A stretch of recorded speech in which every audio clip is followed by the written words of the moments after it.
important factor is scent marking, more so than calling. And nearly all mammals, I don't think it's all, but nearly all mammals possess scent glands.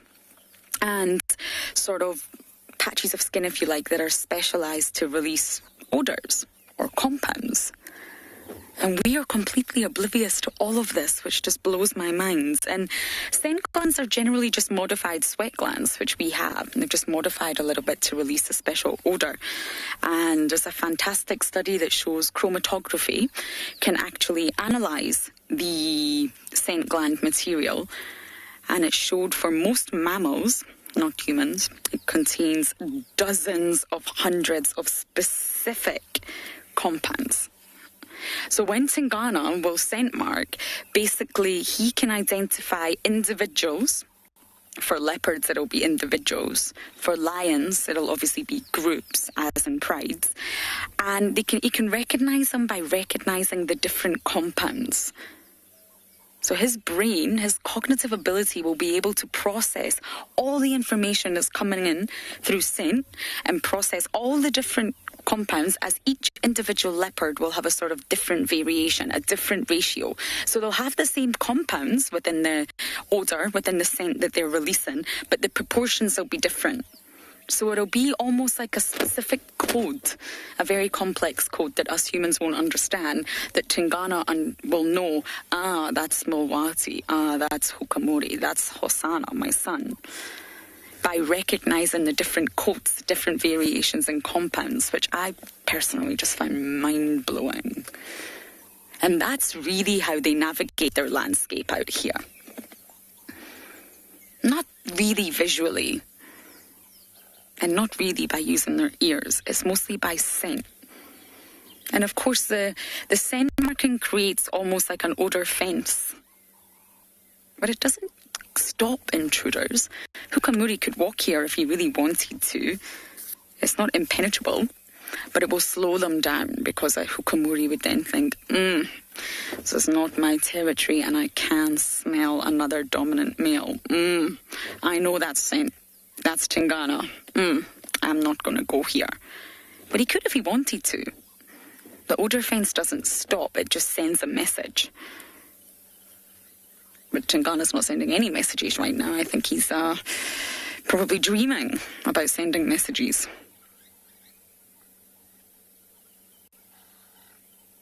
And there's one specific example. I've used it before, but I just love it. And it's the house mouse.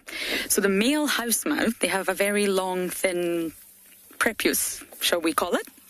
And he will drag it across the ground thousands and thousands of times throughout the night. And what he's doing is he's leaving a really thin streak of urine from his genitalia and just drags it across the ground. So basically, he's sort of saturating his territory, not just marking the boundary, but literally saturating his entire territory with his own urine in order to make sure that any other male or female knows the same. And females, believe it or not, they need to smell the odour of a dominant male, a sort of sexually mature male, in order to start reproducing. If you're a female and you disperse, because it's the females that disperse, and you don't smell any sort of chemical signal or scent of a dominant male, you will not reproduce.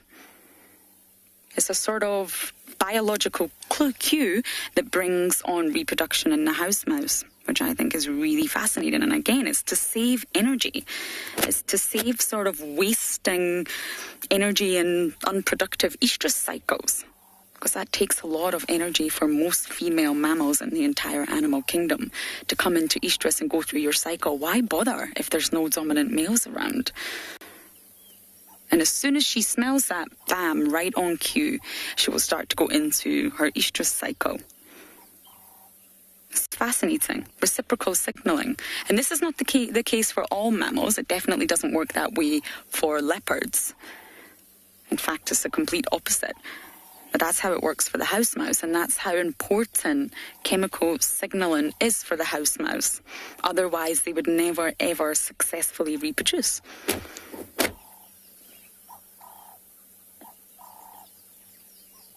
Isn't that right, Genghis Khan? So we will stay here a little bit longer. I am hoping that our Duke does get up and starts to move soon.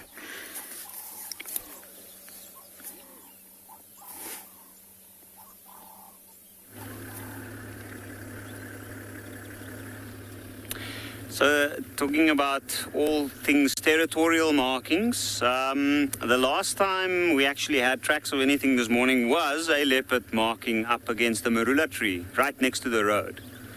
And since then, it's disappeared. So, we are back in the Timavati riverbed, and at this point, we are just taking a cruise along it to see if we might get lucky. Maybe we might pick up on some baboons in this part of the riverbed. I know that there are some jackalberries at the moment that's got fruit, and a lot of other trees with fruits at the moment. So if I was part of a troop of baboons, that's more than likely what we'd be doing now, is utilizing that to its full potential. And if you look very carefully, some of these trees up on the banks, they are flowering at the moment.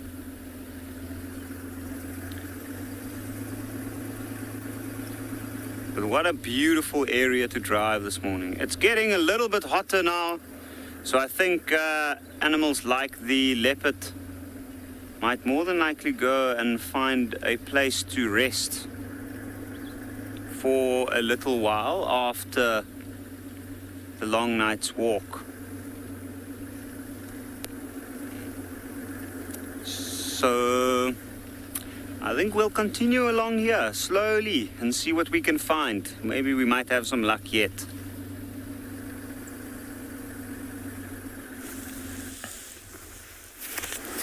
Welcome back to the Mara, and this time around we've come across two lions.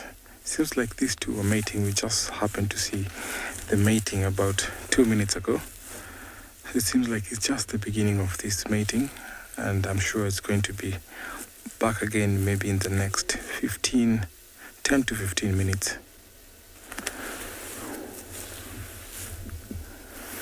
So that the male is actually on the left side.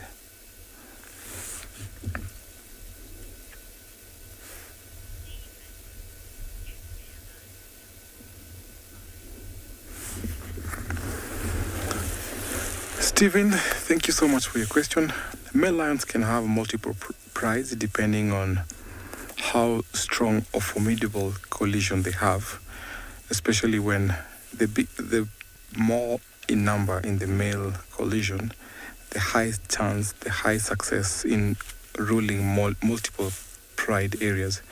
So we find that the Bila Shaka males have been able to conquer more than 4 pride areas. We've seen Olalashe who's been walking overlapping 3 territories. So yes, male lions can walk from territory to territory, especially because lionesses never leave their pride area. They always at the pride territories. So males can overlap and rule over more than 2, even sometimes 4, depending on the big coalition they are.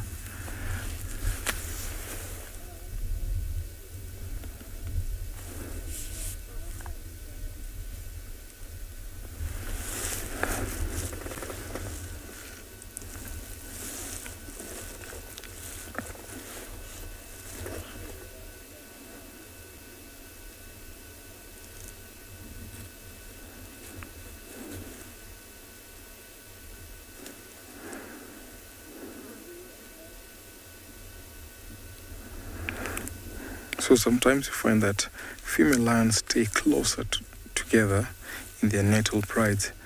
Therefore, female lions in an area closely related to each other than males in the same area. You find that sometimes when lions form a collision, they don't necessarily have to be brothers. So when they graduate from their teenage into adulthood, so sometimes lions between 2.5 to about 7 years old, before they form their collision, when they become nomadic, after they've been ousted out from their pride area, they walk more than, let's say, 25 to 30 kilometers away, where they want to go and form their own territory. So during that time, when they're nomadic, they happen to come across other lions that have been displaced, other lions that have been ousted out from their pride area, lions that have been kicked out from their area. So they form a close bond. So they can form a coalition, and that enables them to form their own pride and also walk into pride areas where they can conquer and become the dominant pride males. So we saw this morning Alalashe, he's been teaming up with a youngster from the Owino. So those two are not related. So they can form a close tie and become pride males sometime in one of these territories.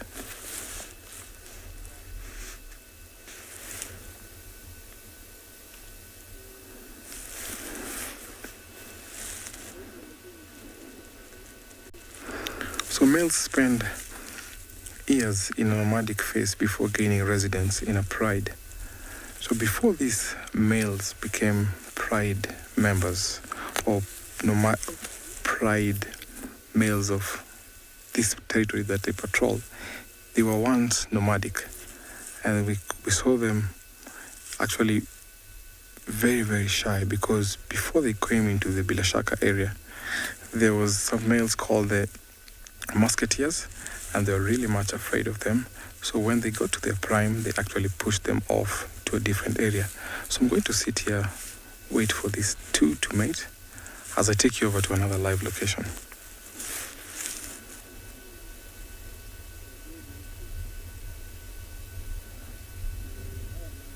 Welcome back, everybody, to and Beyond Pinda, where just around the corner from those lions we've come across a lovely crash of white rhino. There's a cow and a calf just on the left-hand side behind the ones whose ears you can see, having a look at us. And there's a fourth rhino coming into picture now. There's the youngster. Have a look at that little rhino. Just started,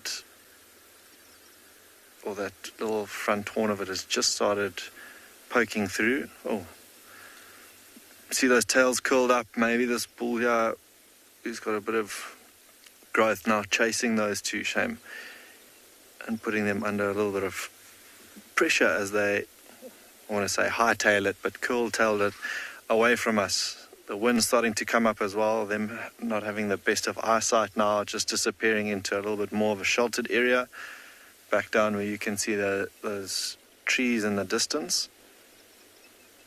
And that's perhaps where they are going to spend their morning.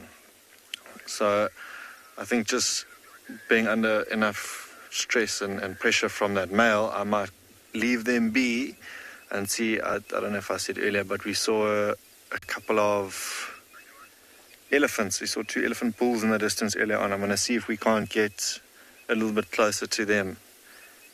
And hopefully the next time you see us, we'll have a couple of elephants in picture. So yeah, we'll leave these rhino to their morning. Maybe that big bull will relax and calm down a little bit more. And they all will calm down a bit. But with those hardtails, you can see they're a little bit stressed. So we'll leave them and we'll carry on this morning to see if we can't find those elephants.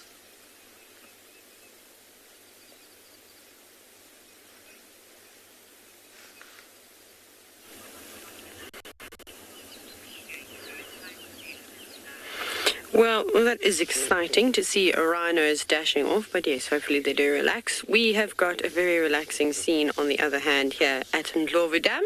It's a heron, and it's fishing. Well, I think it's trying to fish for a mint. My name is Taylor McCurdy, and on camera with me today is BK. And like I said, we're here at Pridelands, which is part of Baluli Game Reserve and the Greater Kruger. I'm also eating my hair. We're going to watch the heron, but then I'm going to tell you a very funny story about what has happened to me today. Hopefully you can still see the heron.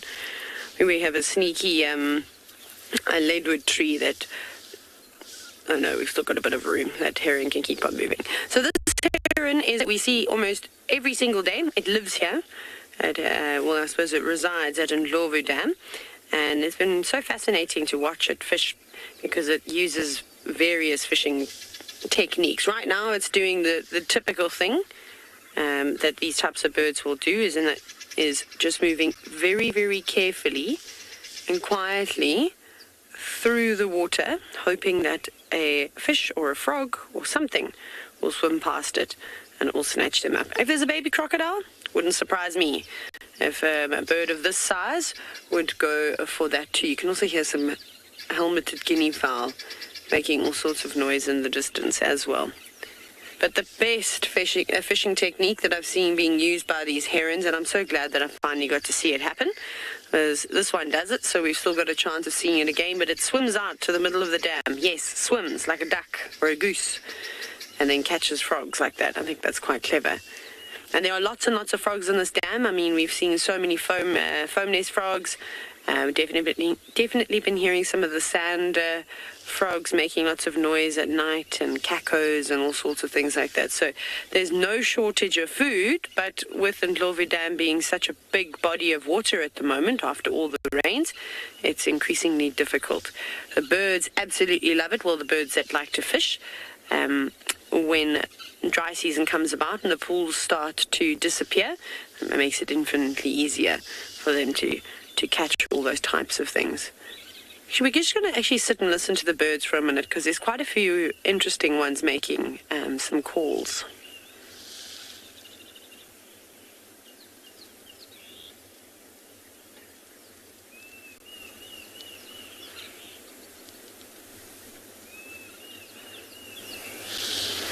I don't know if you can hear all of them, but there's definitely a Deirdre's cuckoo.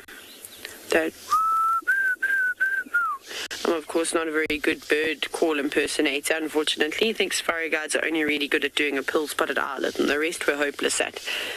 But buffalo weavers, as I'm sure you heard, the helmeted guinea fowl. There was a crested barbet going at one point too, and sounds like some grey-headed sparrows.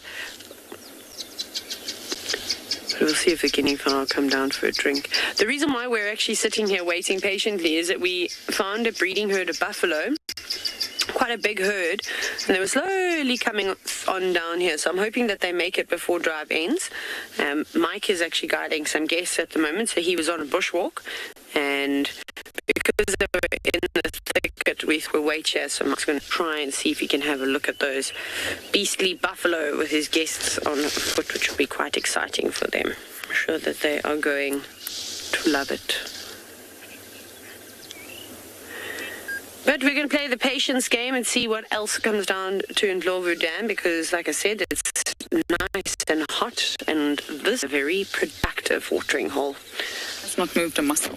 I do think we were going to head back into Djuma because other people want to come and see the Duke, and I'll go and check on the hyena den once again. One day I'm going to get lucky. Oh, I did get lucky yesterday, but there was no adults. I wonder what happened last night. I really don't know after Andrew left, but Tingana does not look full.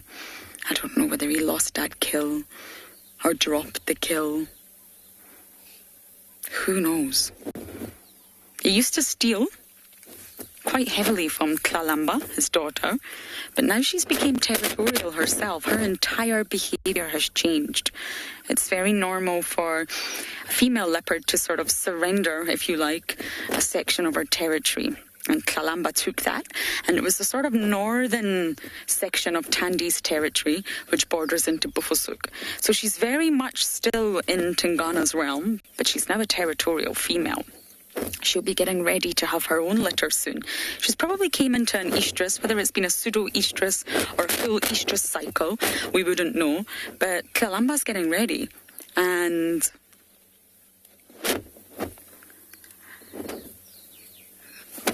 sorry about that. Niels was signalling to me there. I lost my train of thought.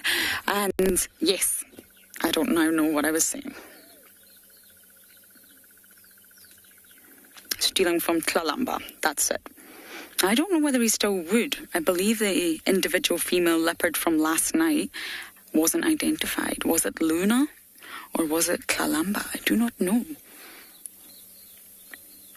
But either way, Tingana acted like the top level scavenger. All top carnivores, predators will steal from one another when they can. I think most sort of leopards, wild dogs, hyenas, cheetah will avoid lions. But other than that, they'll all steal from each other when an opportunity arises.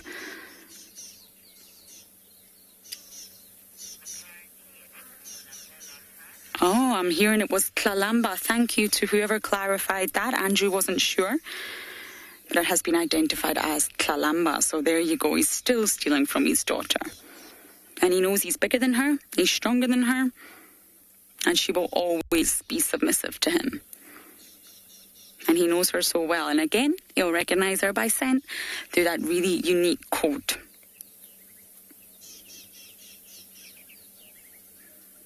Poor Kalamba. I think she expects it. I think she knows that Daddy is always going to come and steal at some point. So Tingana, it's been a pleasure. We're going to let other people come and see you now, and we're going to head to the hyena den.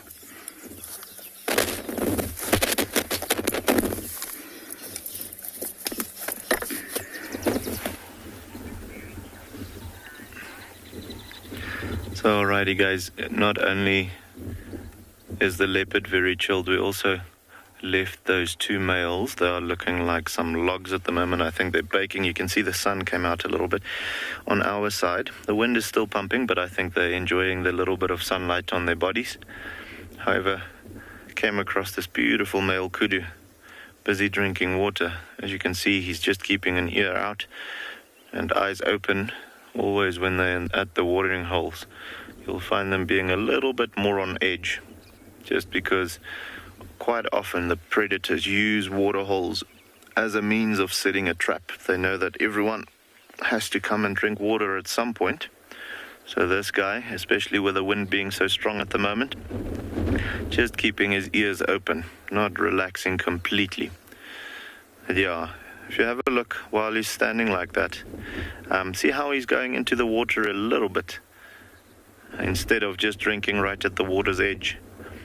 The reason for that is that first little, I want to say meter and a half, is always quite muddy, you know. All of the sludge and so on gets pushed to the corners of the dam or the edge of the dam. So when they walk in just a little bit, they get into an area where they can drink much better tasting water, a little bit fresher, not as muddy, not as cloudy.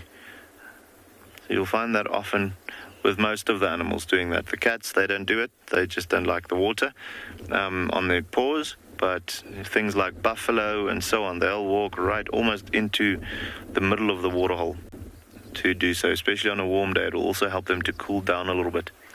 You can see he's not happy about something that he's picking up on the other side of the waterhole. Yeah, he's pulling those ears back. But yeah, just an incredible animal, eh? Look at how thick that neck is. Having to carry that heavy set of horns is like being in the gym the whole day. Those neck muscles work overtime. You'll see that with things like buffalo and eland as well, having a rather heavy head as well as horns. The neck muscles are very well developed. Ugh. Stunning individual. And as you can see, he's not with females at the moment or anything like that, but he is by himself. Typically, from what we've seen, is with them having a mating season roughly, depending on the area, but more or less between, I want to say anything between February up to end of June. And in the Waterbergs, where I come from, it's more April, May. And so on. But yeah, depending on the area where when the rain is falling, when it's better for them to do get pregnant, you'll find that the males are with the females certain times of the year and they don't stay with them all the time. So he's currently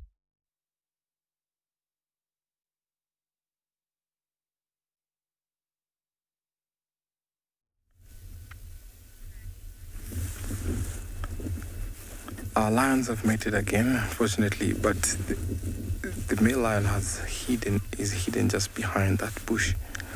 So it's just after 15 minutes, and then they got back to it. Seemed like just the start of it. And normally you'll tell because the females or the lionesses are the one that initiate the mating. They walk in and front towards the male with their tails up and then crouch on the ground, and then the male always comes to mount on them. You can see some Thompson gazelle looking very curious.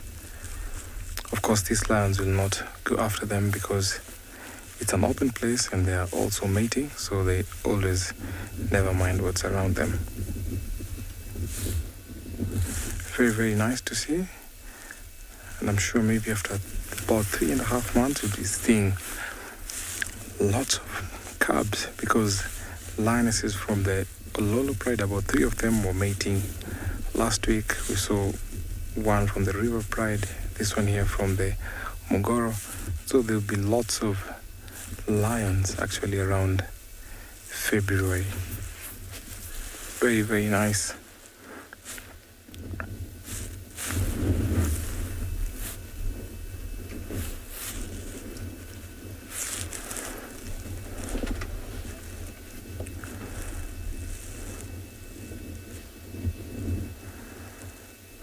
So as Big James is panning around, I want just to show you some zebras that are looking very much alert.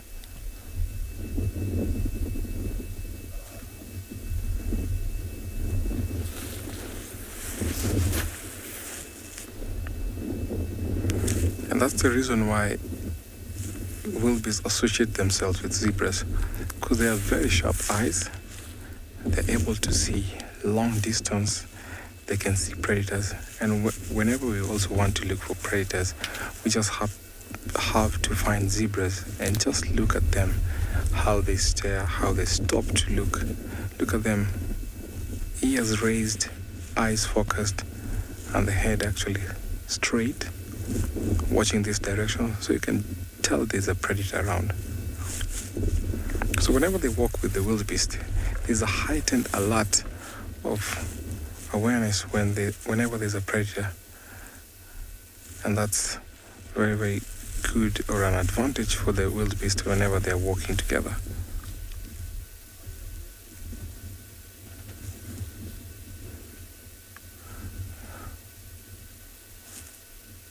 So the lion has actually come into an open place.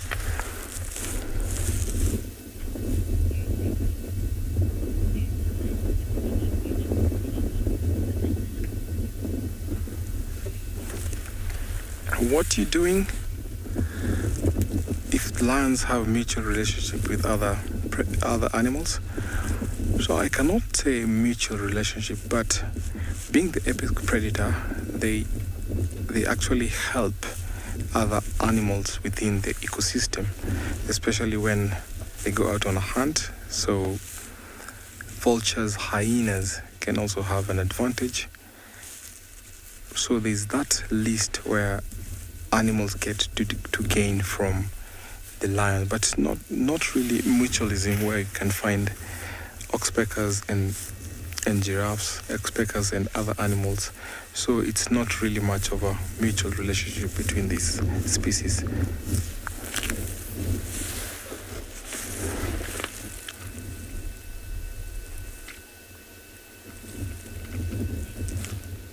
So I'm still going to wait for the next 10 minutes to see if they would mate as I take you over to another live location.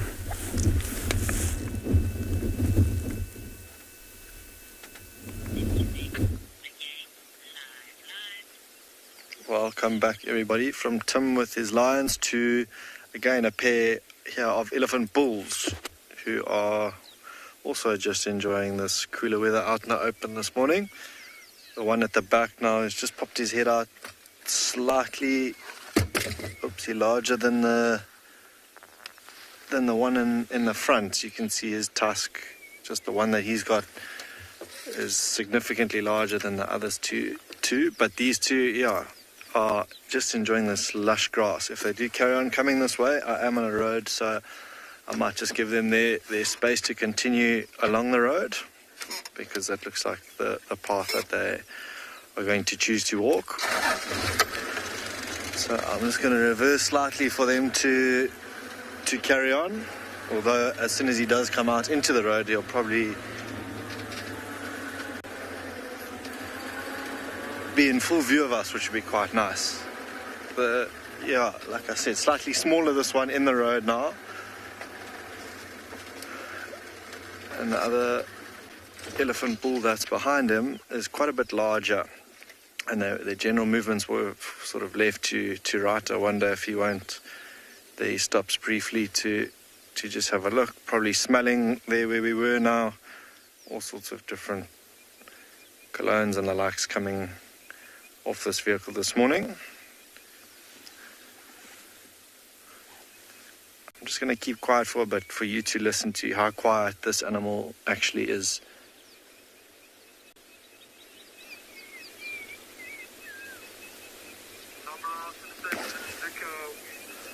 For being such a large animal. Oops.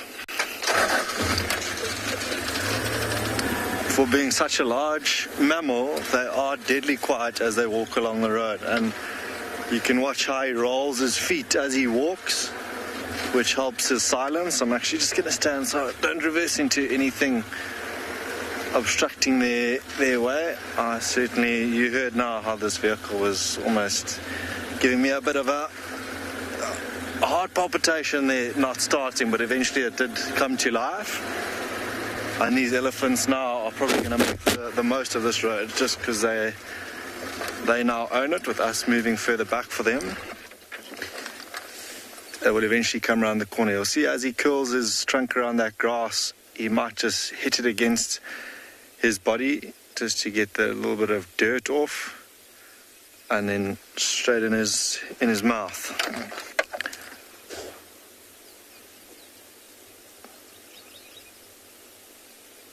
That looked like a young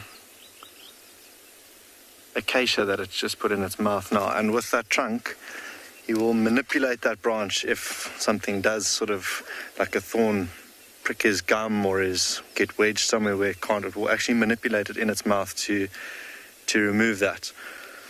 You will see shortly that bigger elephant bull is going to come into picture just past where that one now was, next to that dead tree.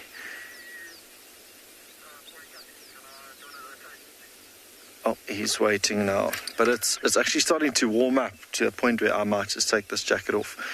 And here you can see that both of them are flapping their ears quite a bit. That's just one of the ways in which they try and regulate their body temperature, elephants. They've got a very intricate network of veins behind there that pumps quite a bit of blood every minute around. Here we go, we get to see him hopefully.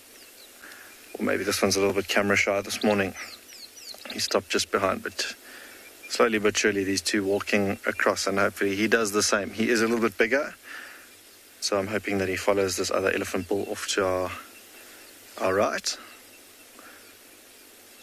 But he might just carry on walking along the road. Have a look at how big he is.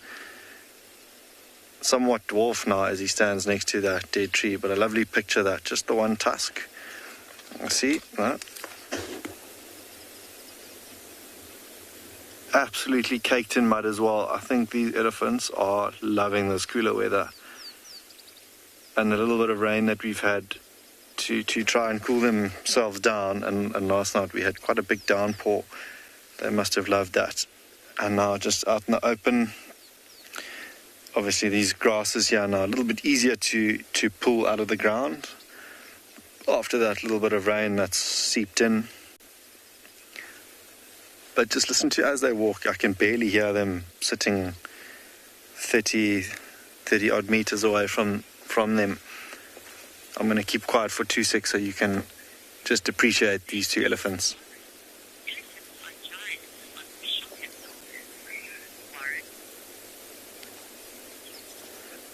Warren, you say elephants are giants on shock absorbers. They are indeed that. And some pretty high quality shock absorbers at that. Those feet of theirs have to support a significant amount of weight. You won't be able to see now, but their front feet are a lot more rounded than their back feet, just because they bear the weight of the head as well. But yeah, to carry an odd 5-6 tons around, you need some serious shock absorbers. And those feet, yeah, as they roll them through, deadly quiet. They are slowly now disappearing out of our picture, up and over this little ridge.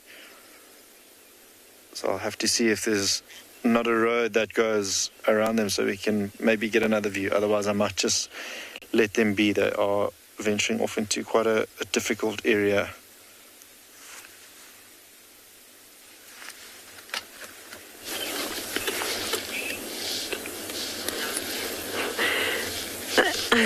There's much giggling going on right now as our heron that we had posed beautifully up on the tree flew away. Typical of the birds, but it's fine, don't worry. We've got a very exciting Egyptian goose. Just one, though. I don't know what happened to its partner. There used to be 2 here. Normally they're monogamous. You often find them in pairs. Actually, you always find them in pairs, so who knows, maybe a leopard or something got lucky in the middle of the night. This is the perfect moment then to tell you about a little story about what happened to me last night. Well, not last night. More this morning than anything, because the Egyptian goose is also going to be quite rude and just swim right out of frame. Okay, cool. Now we've got nothing else to look at, so you'll have to listen to me and I'll tell you lovely, wonderful stories of the bush. So obviously you know that here at Eco Training, and particularly at the camp at Pridelands, Eco Training's obviously got many different locations where we train students. So that's the tree where the heron was sitting on so perfectly. But we're at Pridelands. It's quite a rustic camp, and you really are in the thick of the bush.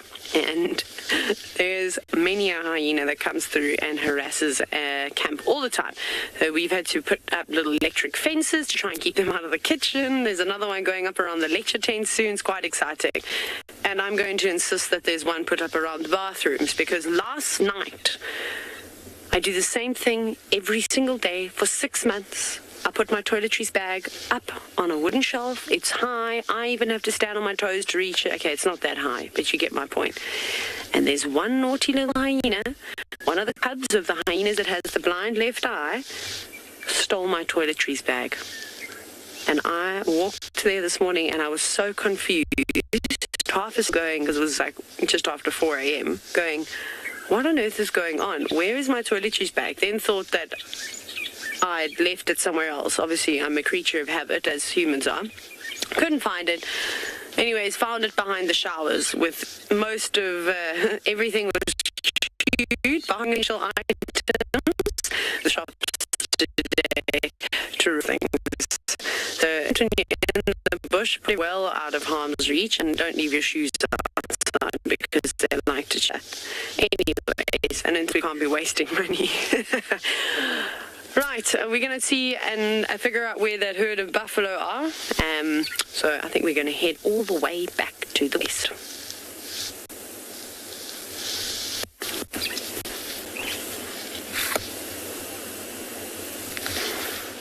It seems like she's coming out to sun.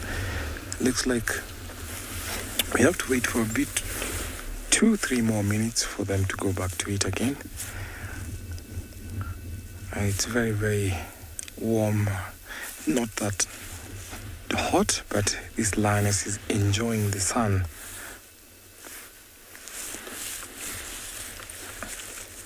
We've seen lots of lions mating here, and we've seen some of the lions from the River Pride. We've seen the Lolo Pride lionesses. We saw the mom with the cub that was named Bahati. So sometimes lionesses will go into what we call false estrus if they have cubs, especially when a new male arrives on the scene. So they do that to protect their cub by diverting the interest away from the what potentially might come to them killing their cubs. So some of the little lionesses we saw, not so sure if they might have had cubs or not, but sometimes lions will do that. Very clever lioness. The zebras are advancing. They can see these lions, but these lions are not interested in going out on a hunt anytime soon, because we can see them falling asleep. They're mating. Lots of zebras around, and it seems like they're coming back. This plain was deserted about 4 days ago. We didn't see any planes came here. We saw lots of zebras moving towards the escarpment and, of course, heading towards the Tanzanian border. So I'll see going to wait a little bit more, see if they're going to mate again.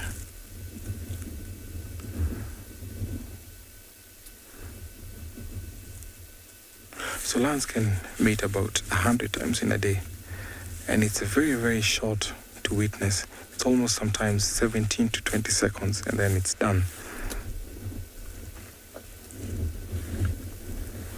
So this can happen sometimes up to 4 to 5 days, but we saw a different kind of behavior this time round when Ololache was mating two of the lionesses from the Lolo Pride. It went on for almost 8 days. And then the young male that always accompanies health with Ololache came in to join. So not so sure if they were playing false estrus or not, but that is very, very nice to witness, and one would like to know if they will be pregnant or not.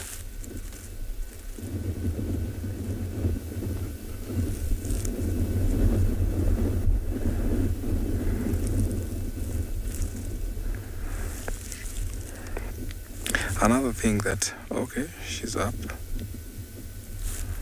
So the lionesses are the ones that approach the males to choose a suitor who can mate with them.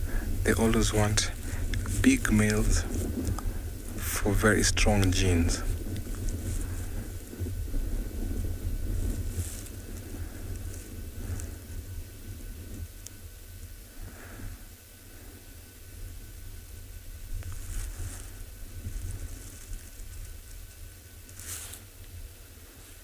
She looks like she wants to go.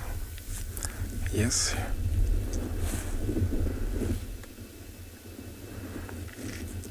You can see she's the one that is initiating that.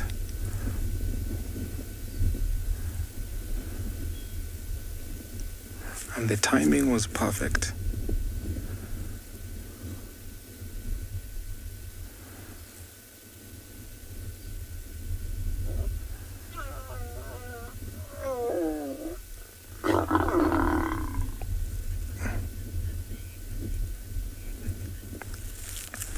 Seems like these lions want their privacy and went behind the bush. But lions will be lions. How nice to witness this. So we're going to wait for another 15 more minutes. Very, very interesting. So as we wait for another 15 to 20 minutes, let me take you over to another live location.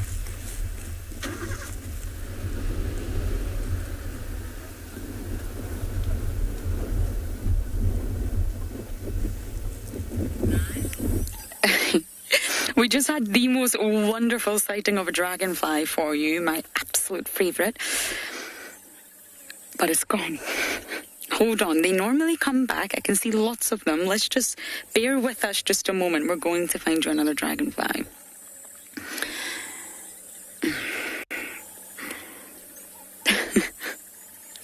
Typical. We must have been watching that for about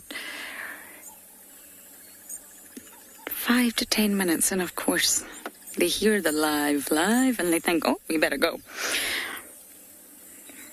Just give us a little minute, because there's so many here. There's so many different species. There's males chasing females, again, following them by pheromones, scent.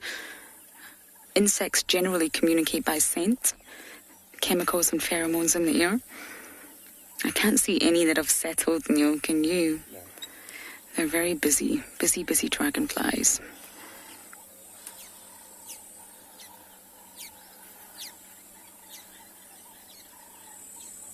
It was beautiful. It was bright red.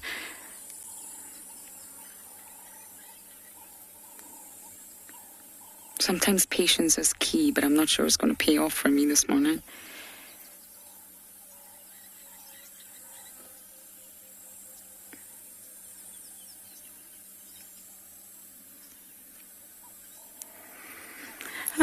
dear. Let's just go a little bit forward. Oh, there we go, Niels. Okay. At 2 o'clock, there's a big branch, and it's on the ground. So it's a little bit... Oh, I don't know where you're... No. To the left, 2 o'clock.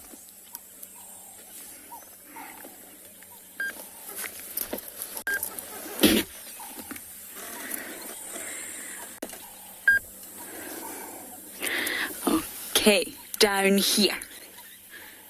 It's amazing when you see these small little insects and you're not actually able to direct a person to where they are.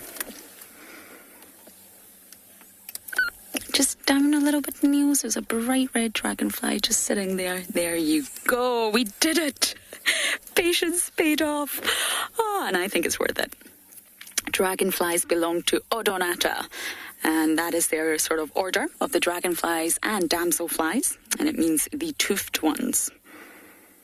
And I absolutely love these organisms. But I was reading a really fascinating article about, have you ever actually stopped and wondered why insects are so small? Why there's no insects the size of a dog or a cat? And apparently a really long time ago, insects were much bigger. And this is around about 300 to 350 million years ago. The skies were said to be full of dragonflies with wingspans measuring almost 75 centimeters. Really not sure what that is in inches, but it's very... Apparently it's a type of millipede, and it was called Arthropleura, I believe. I hope I've got that right. And it grew up to 2.6 meters long. A millipede. Holy moly, that is a big millipede. Basically, don't of terrestrial arthropods, as they're called, exist at large. And basically, the hypothesis is down to the fact that there's a lower atmosphere for insect body size. Now, if you think, now this is very obvious, 21% in the atmosphere, but this is changing. There used to be a lot more. And this is because an insect's gas exchange system, they don't breathe in the same way that we do. They breathe via diffusion, when gas moves from one area to another, from a sort of high concentration to a low concentration.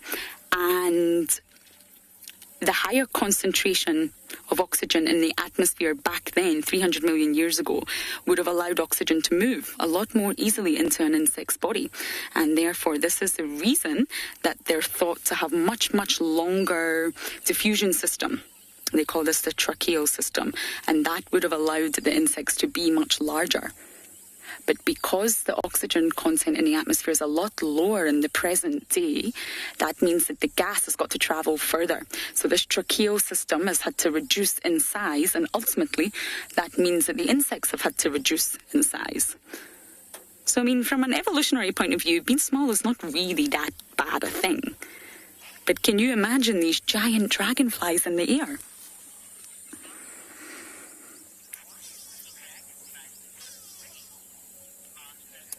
Marco, I have no idea why it's red. There's bright blue ones, there's purple ones, there's green ones, and this particular species is bright red. There's lots of different types of species of dragonflies and damselflies, and they are just absolute fantastic. Their biology is really something quite incredible. And Odonata, which I've already mentioned is the group that they belong to, is said to be one of the most ancient orders, along with Blattodea, which is your gorgeous cockroaches and termites. I have to say, I'm not a fan of cockroaches, but they're the two of the most ancient orders of insects. So dragonflies have been around an incredibly long time. But they have changed. Over a sort of evolutionary window, they have got much smaller, which is exactly what I was referring to. And that's the main theory in science. The oxygen content have meant that insects had to reduce in size. What an amazing sighting, Niels. Well done. I'm glad we found it. And we really are on our way to the hyena den now. Hey, what do you want?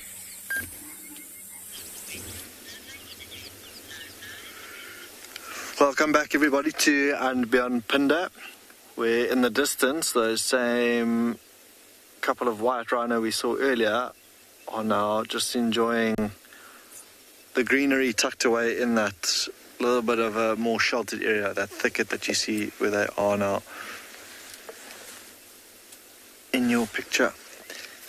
The four of them, there was quite a young calf in the mix as well, and if you remember, there it is in picture now, its front horn had just started poking through, which probably makes it around sort of 8 months, 10 months old. And already quite big, but there's the four of them, and they're not too far away from where we saw those lions. And it would have been quite interesting to see had they walked up and over this little ridge towards where the lions were. I don't think they would have stuck around very long, the lions, that is. You saw how they charged off earlier. They can move at a serious pace, 40, 45 odd kilometers an hour. And yeah, they won't tolerate those lions being in their way if they are around. Although those young males that we saw, young male lions, typically quite curious cats, may come and have a look, and I wouldn't say try their luck to try and catch something like that young calf, because it's got 3 adults around it to protect it, but just see what they're all about. And that natural curiosity that they have come and investigate those rhino, who you can just see the backs of now. Those thick, dark bushes, or those quarries, provide quite a bit of shelter from the wind that's now starting to pick up this morning. And things like these white rhino will then disappear for the day. It is starting to warm up significantly, so I wonder if we've driven past a couple of puddles, if they won't eventually end up in a little bit of a mud wallow and cake themselves in mud, try cool off. And we'll see. I'm going to head back towards where we left those lions to see what they're up to. Half the year in this heat, I think is a good idea for the animals to go down to waterhole for them, cool themselves off. And since we have moved out of that chips and geese that was killed by martial eagle, I search around, but also keeping an eye on it if that eagle maybe may return, but didn't return while we were there. And then there's nothing happening. There's not much of this track of the leopard that was seen around. The tracks was seen around between them, and all of a sudden a monk was calling just to the southern side across the border, and then I think maybe that's where they are.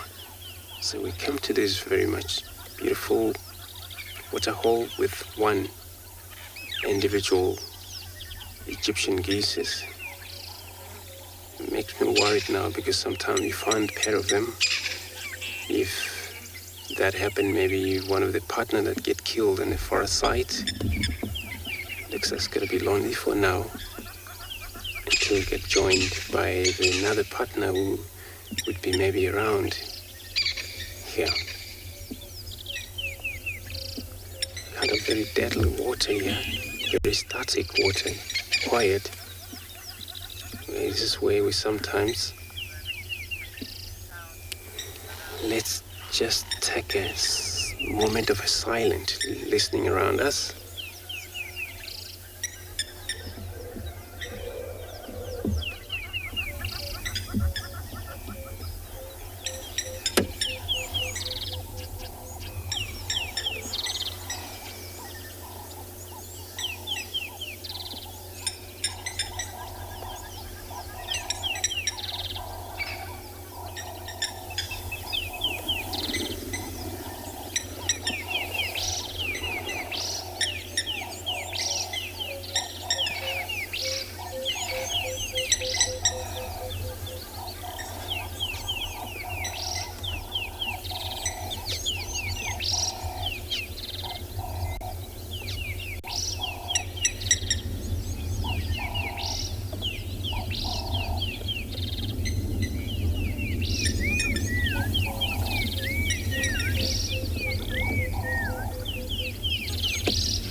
Sorry, can you repeat that question again?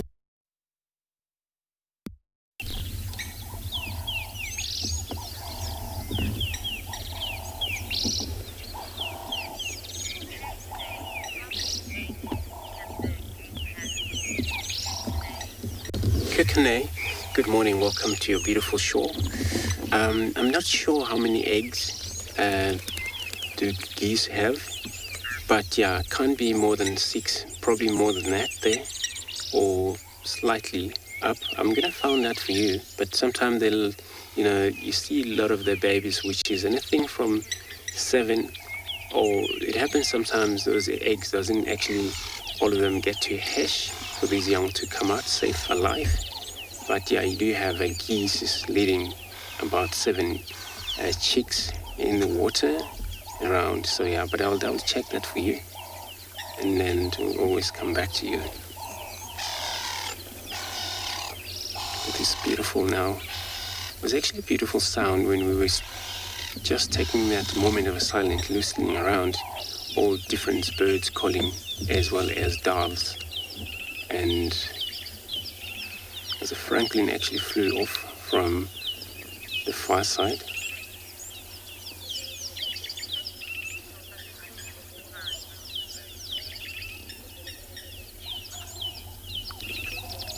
DG, good morning. Yes, I will definitely do that.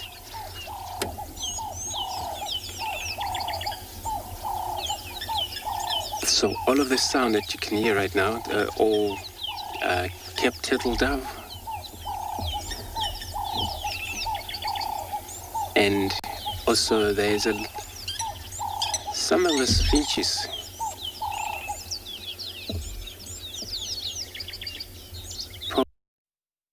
It's also nice sound, and some sparrow, some grey-headed sparrows as well.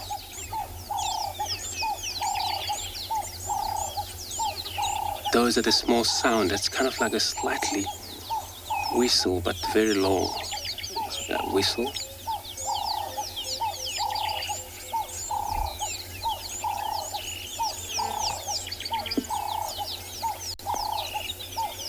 And that, so that's the emerald, and no, it's a laughing dove actually, sorry. And the crested francolins, that.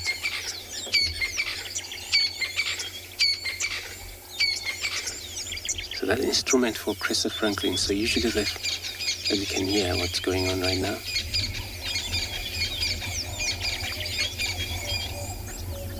They all do kind of combination everywhere, since they separate during the course of a day feeding, so they make kind of rattle sound, very harsh.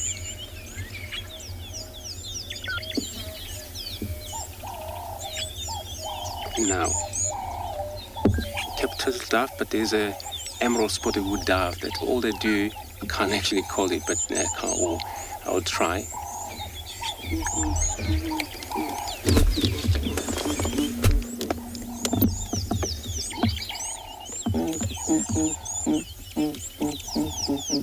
So that's also emerald spotted wood dove. It's quite a beautiful sound in this area. So I'm going to continue to check around, maybe go back to the herd of buffalo that we've seen, see if there's anything changed there. Otherwise, we'll check around still. Let me take you off another live guide again. Birds are very interesting, especially when you go out on a bird watching in the morning.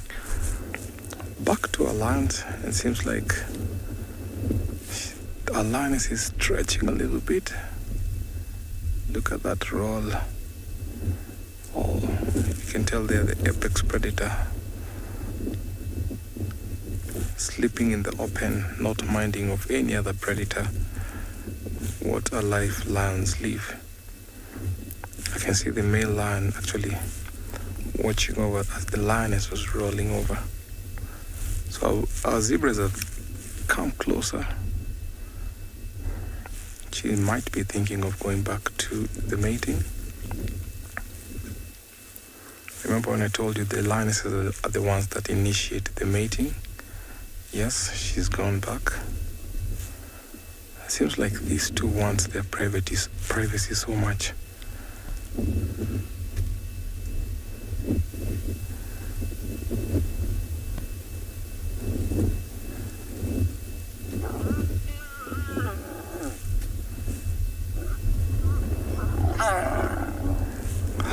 nice is that?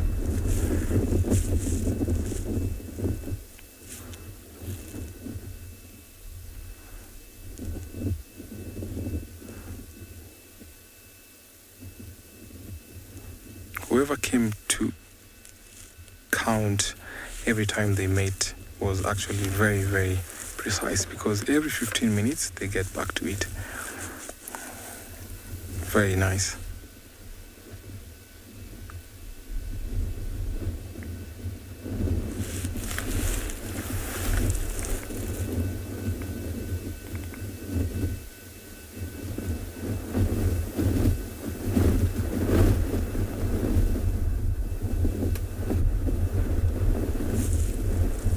And she's gone back to the same position. As we wait for the next mating session, let me take you over to another live location.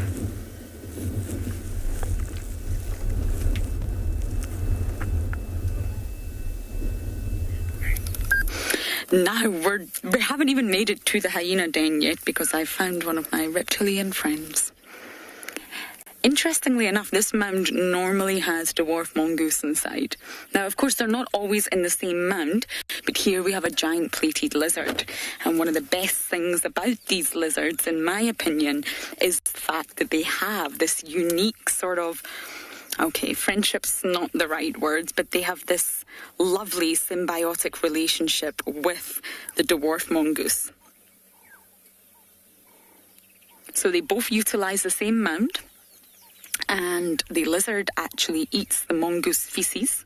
So what that means is that the mound will be kept clean, hygienic, it won't smell so much, and the mongoose actually alert the lizard to any threat nearby. So they work as a team. There's sort of no competition between them, no interspecific competition. They generally just work as a team. But I don't know if there's any mongoose inside here.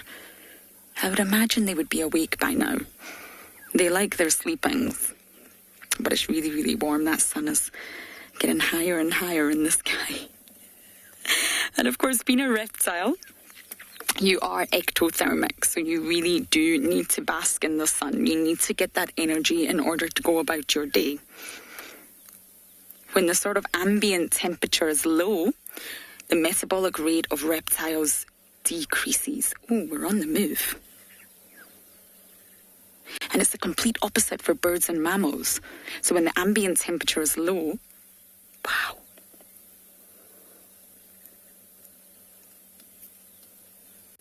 Did he catch something?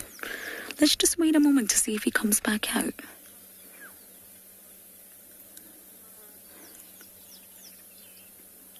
Or maybe he's going to wake up his mammal friends. So just on that point, when the ambient temperature is low, the sort of metabolic rates of birds and mammals is elevated. Ours increases in order to generate heat. It's the opposite for reptiles, the complete opposite. And they actually say generally a bird or a mammal may have a metabolic rate 100 times that of a reptile. That's a bit of a generalization, but still 100 times. Okay, I'm not sure our lizard is going to pop back out. The hyena den is just round the corner, so I've got all my fingers and all my toes crossed, but they're going to be there.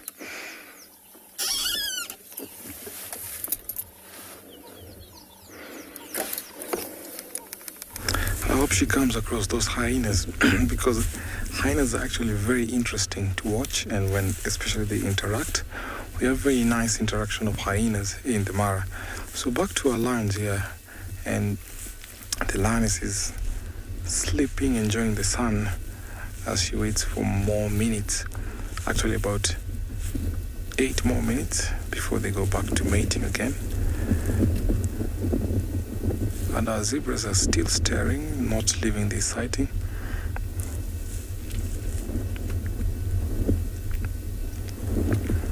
Very nice to see the zebras watching the lions, and the lions don't even care whether there is food or not. But I'm sure after they're done with the mating, about 4 days from now, they'll be hungry, and I'm sure they must go back to finding food. So during this time, sometimes the They don't go with eating. They only go to drink water and then carry on with their mating. But only in certain times that we see them going out for a kill when they're mating. But not that we often see.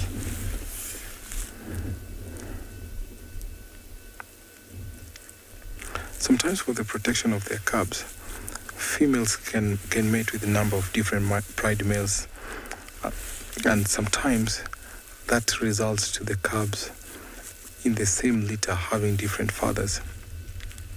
So that is always to protect the cub from infanticide when lions kill cubs.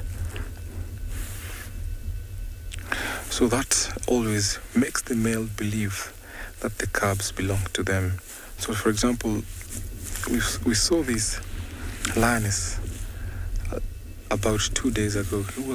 She was mating with another lion. Now, one of the brothers came in, and you can see it's evident because this male lion is so strong when they're mating. Normally, you find that during the period when the lions are mating, you find that as days go on, the males tend to be a little bit weak. So by mating different males within the pride collision, then it helps them protect the cubs. So I'm still going to wait for a couple more minutes before it's up again as I take you over to another live location.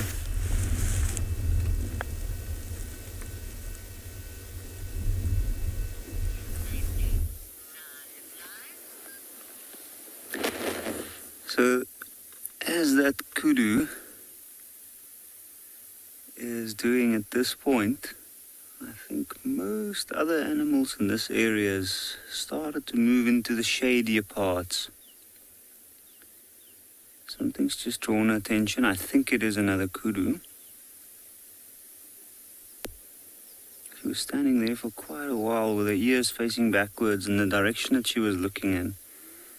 There was a clearing. Have a look. It looks like she's moved back into the shade. There was a young male with her earlier, and you can see the bottom jaw just moving through the thick bush there. And then the ears twitching as well. Now, if it wasn't for that jaw moving, as we can see, and the tail moving, she's almost completely invisible.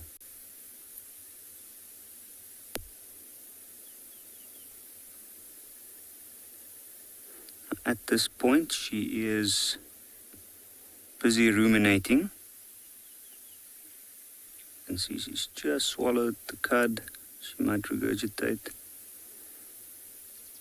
There we go. That one looked like it struggled a bit.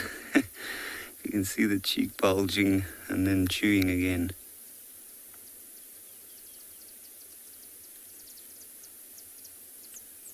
At this stage, she's been feeding most of the morning, early morning, and she's probably been feeding during the night time as well. I saw there was a young male with her when we arrived, and he was actually laying down, also ruminating. So I think this is time of the day that these creatures realize, and with the heat we have today, they can start to relax and rest a little bit themselves now.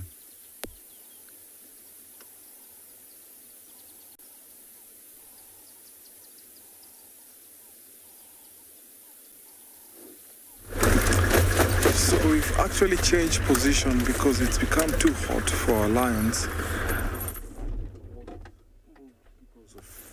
A good spot for shade.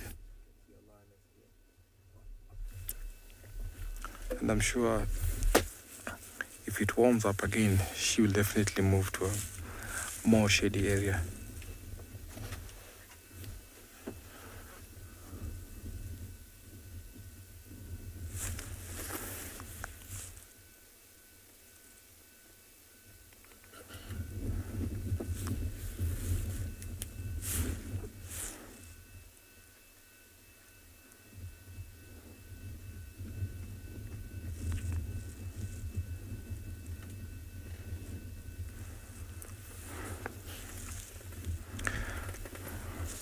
so positioned here because look at how she's watching over where the male is, and because she's the one that is initiating, so she'll definitely head back to where that male is if he doesn't join. Seems like she wants to head back to him, so let's wait here and see if she's going back to that male.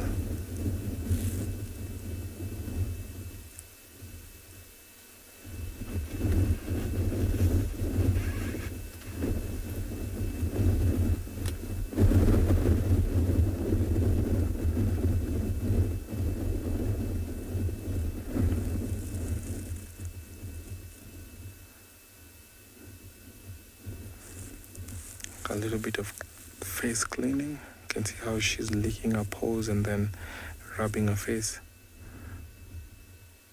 Very, very nice.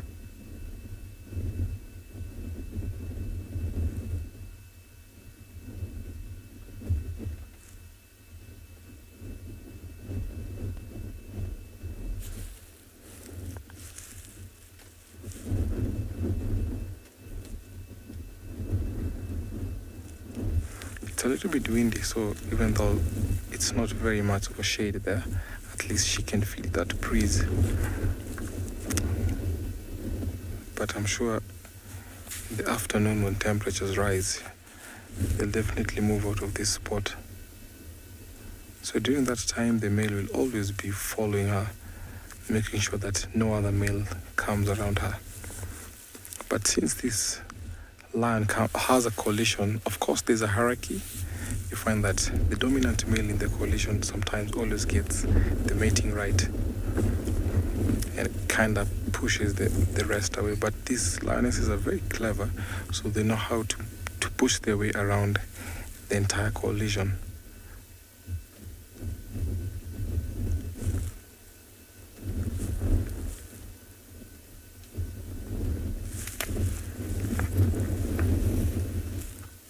So interesting thing, if it happened that she walks or she comes across Alulashe, she definitely is going to mate with him because that will ensure protection when the cubs are born.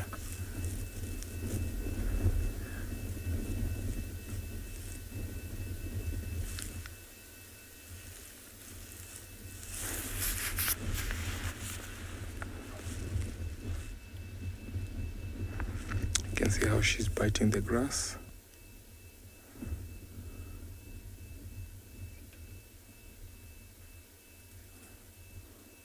This is a behavior we always witness in cats, and this can force them to vomit and then get to eat that food again. So as we watch this lion resting while eating the grass, let me take you over to another live location.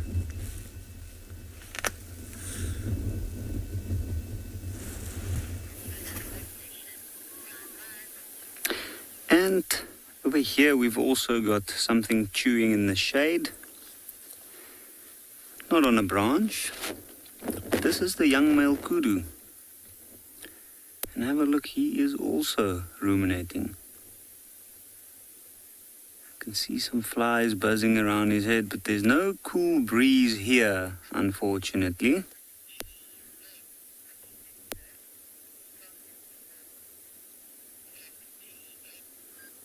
MGN, which antelope has the strongest horns? That is a very, very good question. And I think your guess is as good as mine. There are some really large antelopes with very strong horns, like the kudu. But I wouldn't know which one would be considered the strongest horns. Maybe, I know there's larger antelopes than the kudu. Antelopes like the eland. It's got short, but I'm sure very strong horns. And then there's also antelopes like the sable, which have got massive saber-like horns moving backwards. Oh, look at that. How resourceful.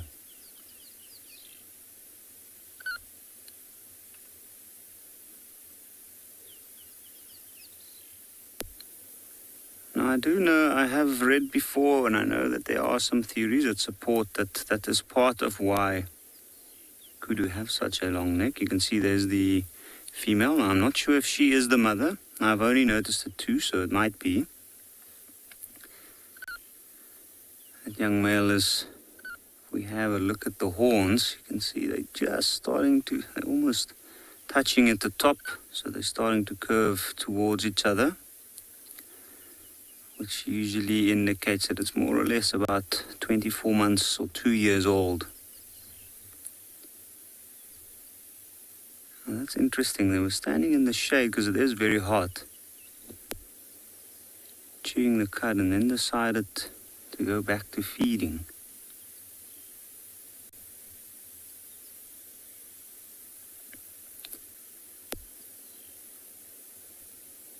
You can see it's never, so she plucks the leaves off and then immediately moves to a different part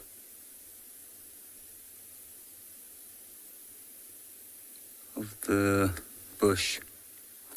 A slow rocking motion as she's moving, and that very pale grey color with the white markings all over the body. What a great way to break up the outline.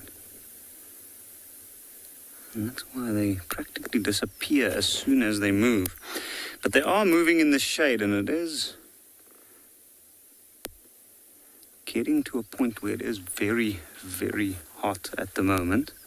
And I think what we might do is move a little bit forward. Maybe we might get a better view of these kudu.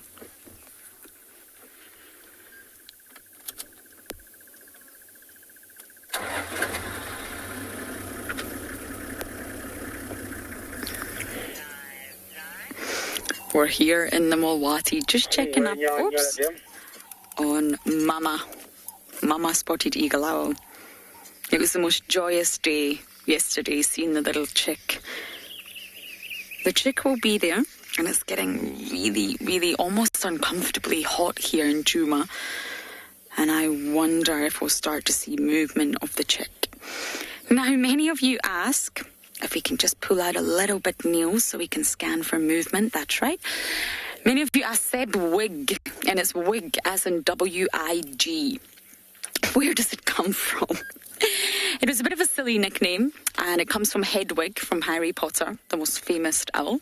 Harry Potter. Yes, that's where Hedwig comes from. And I was with the cameraman Sebastian, and he was the one that spotted it, so we decided to call it Sebwig. So many of you ask me that, so I just thought I would explain it. We're going to need to come up with another creation for this little chick. All your suggestions are welcome. #WildEarth. I think wig is good to stick on the wig line. We need to. Someone suggested 2 wig. I thought that was quite sweet. But any suggestions are welcome. I'm struggling. So this is going to be a long process. Slowly but surely, Mama will have to leave the little chick. And she will leave to defecate, she will leave to go and get food. But these first few days, because I'm convinced, I'm going to go with the 1st of November for the hatching date. We saw the eggshells, we saw a little bit of the shell on the beak, and you eagle-eyed viewers spotted the little chick. I'm going to go with the 1st of November, and slowly but surely every day is a day of development. And I'd say within a week's time, we might have a chance of just seeing the chick. The chick won't be able to move. Eyes will barely be open. They open at 7 days. And it'll just be hidden away in the vegetation, hoping for Mum to come back for safety. But not just yet. She'll wait till it gets a little bit bigger. And I can't wait to share it all with you. Watching Sebwig grow up was just, one of my most treasured memories of my time here at Wild Earth is Sebwig. And if for those of you that don't know Sebwig, it doesn't matter, because we're going to follow this one. And we've actually managed to find this little chick a little bit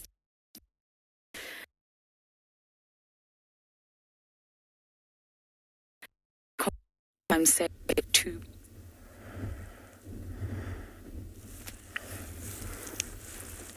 So lioness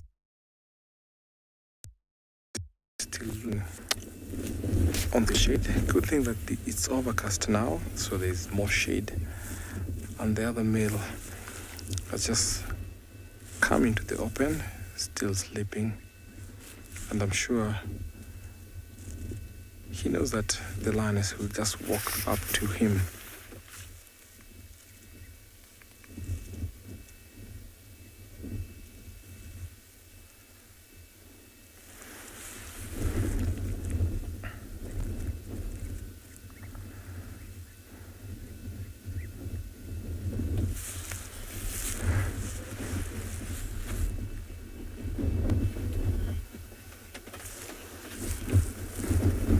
Rosa, thank you so much for your question. So the reason why the lioness is aggressive is because when that time comes when they're mating, the male penis has something like a bulb, and when he withdraws, it kind of feels very hurting. It hurts her, and that is why she kind of spooks and wants to bite him, and that is one reason that induces ovulation. So during that mating time, that's the reason why these lions have to mate multiple times, because it induces ovulation, and that slight pain is what that causes the lioness to sprout up.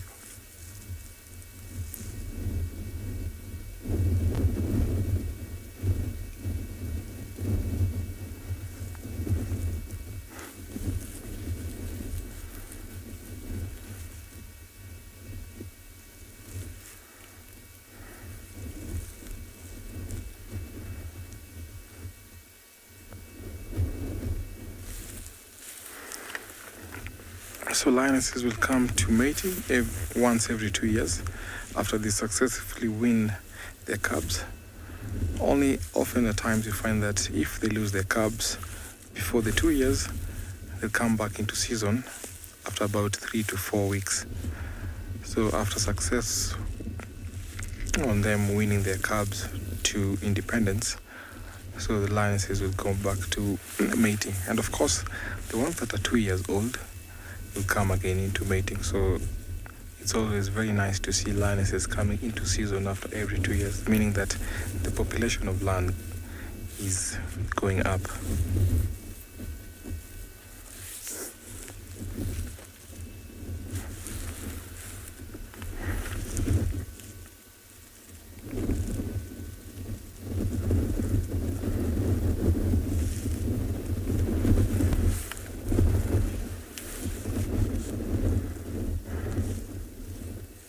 I think the two are getting tired at the moment because it's taken more than 15 minutes, but you still have to wait to see that interaction, that behavior when she walks to the male. Very, very nice to see.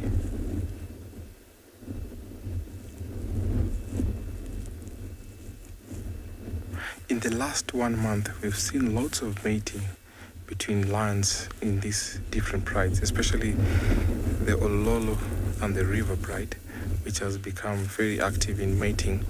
So it seems like it's going to be a very good year next year when we'll have a population of lion cubs.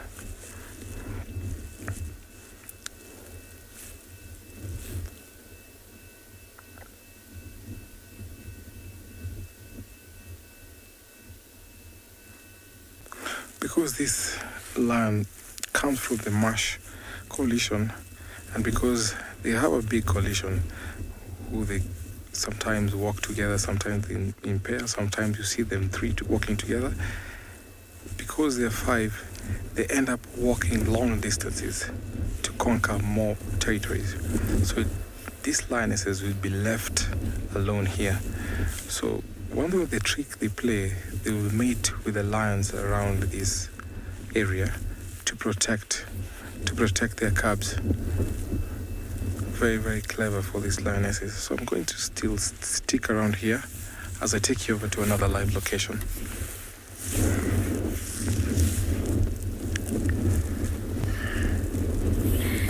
We have another chick to introduce to you all.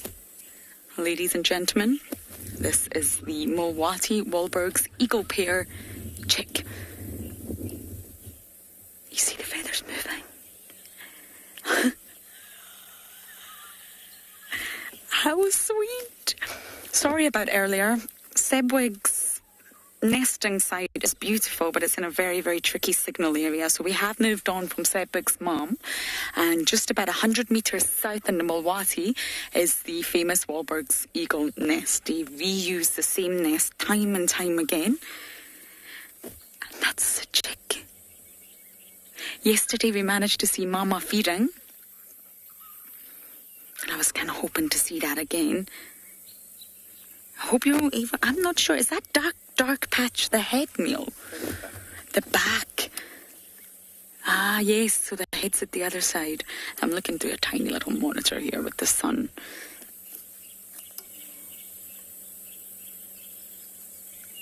Yes. Now, they normally only have one chick. It's a lot of investment. A lot of maternal and paternal care goes into a Wahlberg's Eagle's chick. And as I mentioned, they reuse their nest time and time again. They come back here at the start of summer, and the male and female reunite. They're monogamous, but they actually leave separately. They only come together for breeding season. When they come together, they then get ready. They've got to maintain the nest, repair any damage, make sure it's sort of structural integrity is in place so it can hold the little chick. And then, of course, Mama gets ready.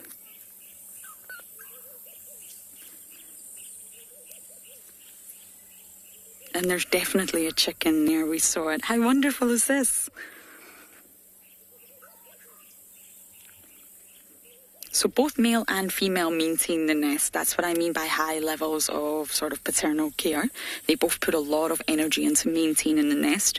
And if they were to start a new nest from scratch, which is quite rare, but if they have to, it can take 2 to 6 weeks to complete. 6 weeks, a month and a half to finish building a nest. It's incredible. So it's very detailed and it's positioned perfectly. It's very high up, so we never get as good a view of the Wahlberg's chick than we do the spotted eagle owl chick, but still so wonderful. Moondust, you're seeing so many chicks in Juma right now. Haha, yes. The chick Lauren is back and she's finding all the chicks. That is true. It's summer though. And I've checked the other Wahlberg's Eagle's nest. I couldn't see anything, but there should hopefully be a chick in there too. And I'm going to keep checking all the places that we know for new life. Oh, it's such an exciting time. I was just telling Niels how much I love summer. Okay, so we're going to continue south down the Mulwati and see what else we can find.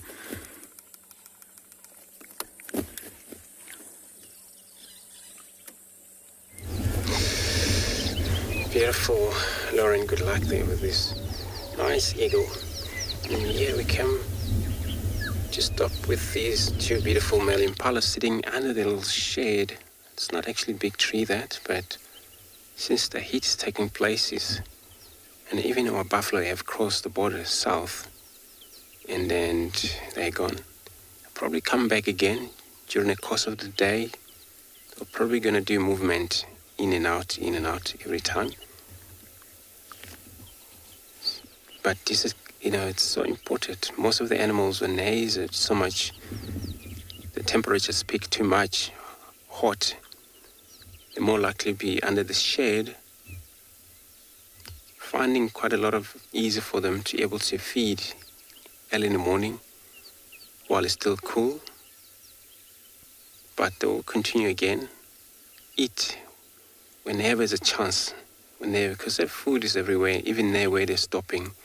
Under that shade, one of them actually looks like he's busy feeding, browsing in that kind of a acacia thorn tree. Quite common that they... And during the breeding season, which is just beginning of a winter, and there's a lot of a challenge between males. And then one male has to dominate in order to mate with a female. seldom two male, mating at the same time in one certain harem. So always one male in charge as the dominant in that given time. And the dominant comes and change every now, quite often.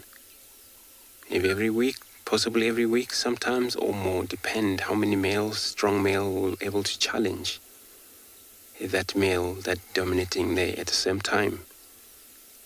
And it's quite easy for that dominant male to lose the fight while dealing with mating with a lot of females. It comes sometimes very difficult work. Can't able to stand for a lot of a fight, a shiny cot as they move through the wood. Impala don't have a lot of colors, just a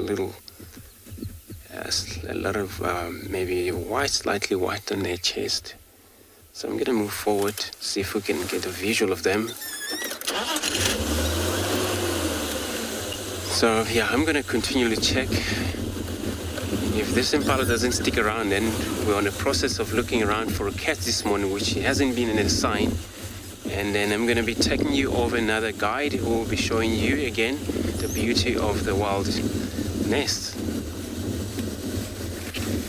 Welcome back, everybody, to And Beyond Pinder, where hopefully things will be around. We are lucky enough to be with this black-chested snake eagle who has stuck around long enough for us to get an amazing view of it. Actually, you can see the white underbelly, but there, as it turns its head, you have a look at that very, very yellow eye, which is characteristic of the snake eagle. It looks like it's got a bit of a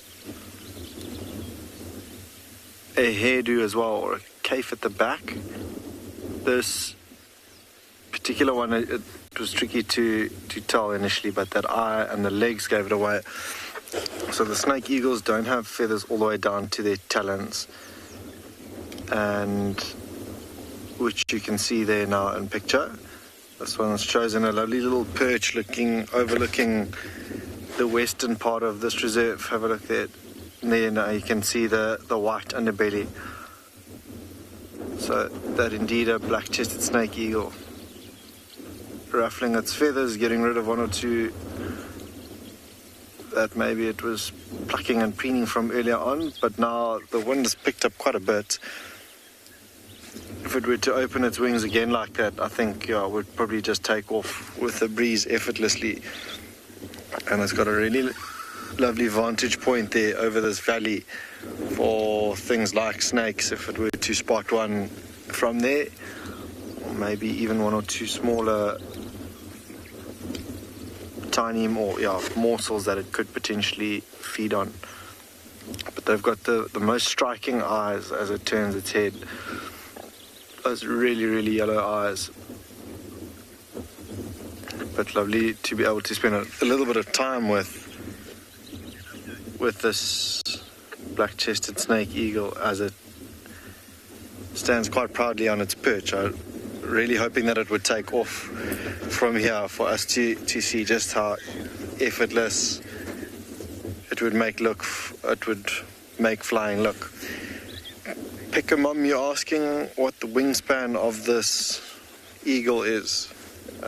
It's quite a large bird of prey, so probably around sort of one and a bit meters.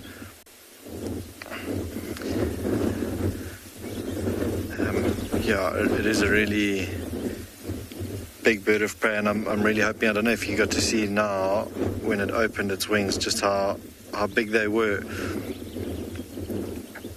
But I'd say probably around 1.5 meters or just over 1.5 meters.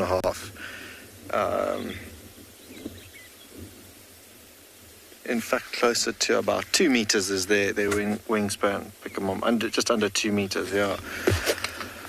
We'll see now as it starts to warm up. Maybe it will look to fly with that hot air rising. Not quite like vultures catching thermals, but might take to the skies to catch a meal.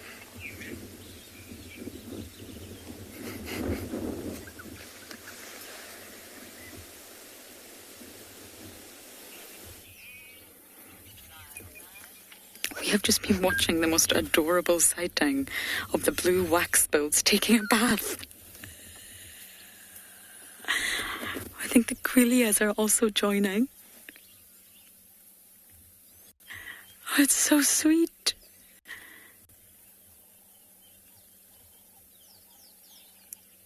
Get in there, get wet, ruffle those feathers, get rid of any dust, dirt.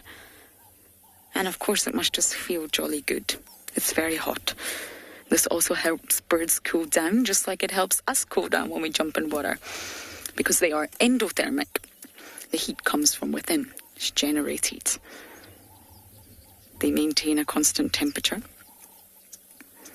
Just like mammals. And therefore, when it gets too hot, you want to dunk yourself in water. It's so sweet. Just to give you some context of where we are at my favourite pan that I nicknamed Lauren's Pan, because it doesn't have a name, and I just love it so much. But I guess it's the second part of Twin Dams. And I just want to show you this main tree here, where we normally see the weavers' nests. Just to give you some idea, because we're going to follow this closely. The weavers have not returned yet. Do you see that, Niels, this tree, 3 o'clock? There's not one single nest on it. No balls hanging. Normally you see them and you hear them. So it's going to be really exciting to figure out exactly when the weavers are going to come back, when they're going to start calling, they're going to get their breeding plumage, and of course they're going to start building those fantastic nests to impress the ladies. So I'm going to keep checking this every day, and hopefully the weavers will be back soon.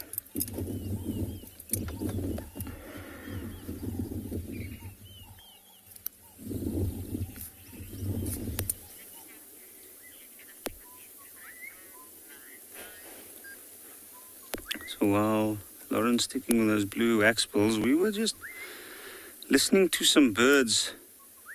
If you listen very carefully, you'll hear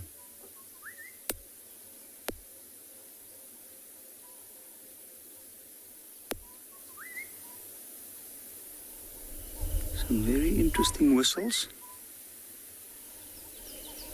And it's actually quite interesting, but it's 2 different birds calling. So it's a male and a female, southern boo-boo.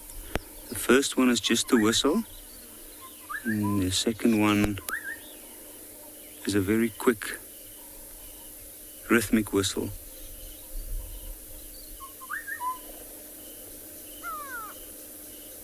Now what's very interesting is that these 2 birds, they communicate like that when they move around and they forage in and amongst the trees in the thick bush. It is a bird that prefers riverine forest. And just have a look at that amazing tree.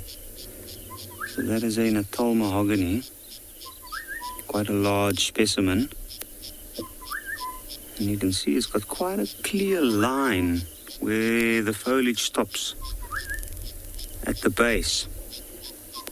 Now,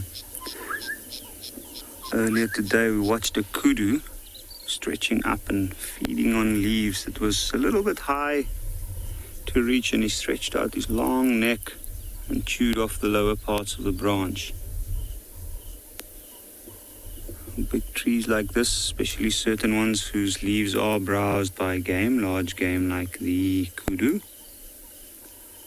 they do tend to take on this shape.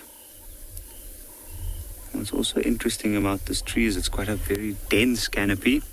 We have seen before, and the leopard hid inside that tree for almost 4 days, and we could hardly even see him at points.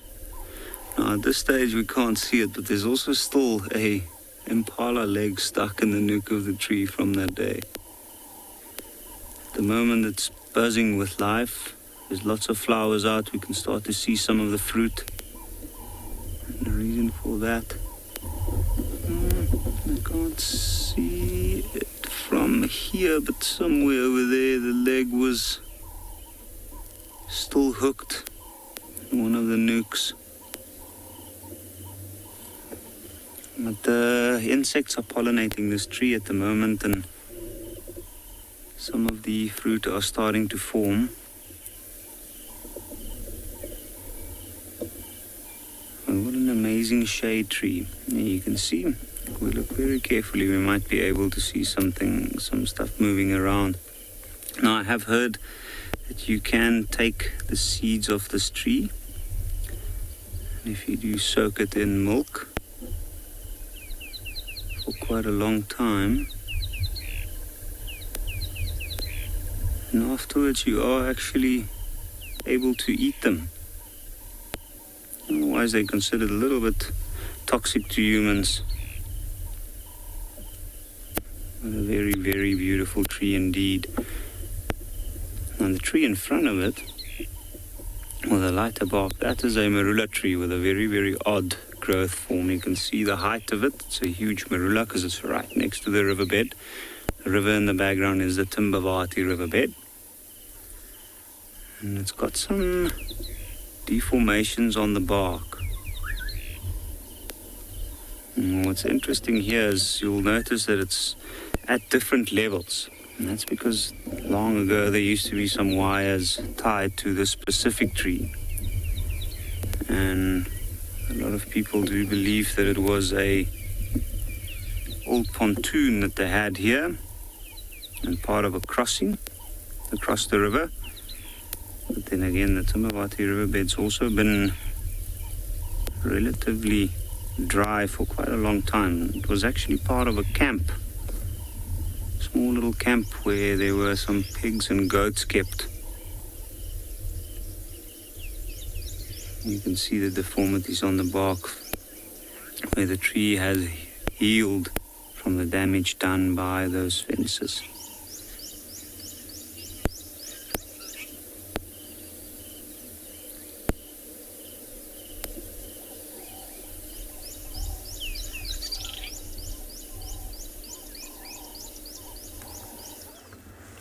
Welcome back to the Mara, and the lions are still sleeping. You can see they have a close distance to each other, but they're all seeking for shade. Good thing it's a little bit breezy, so they're enjoying that breeze. But I'm sure if temperatures rise and the sky becomes clear, they move to a shady area. We've watched them as they made for about 15 minutes interval, which was very nice to see. Look at how heavily he's panting there. What a big lion, very healthy looking. So I'm sure this lion has picked him because he's a strong lion. Then that's going to ensure that she will have very strong cubs for a very strong gene. You find mostly at times pride lionesses often come into a synchronized reproductive cycle when we call that synchronized estrus, which is very, very nice because when they give birth, the entire lionesses in the pride will be able to protect the cubs. So still going to hang around here as I take you over to another live location.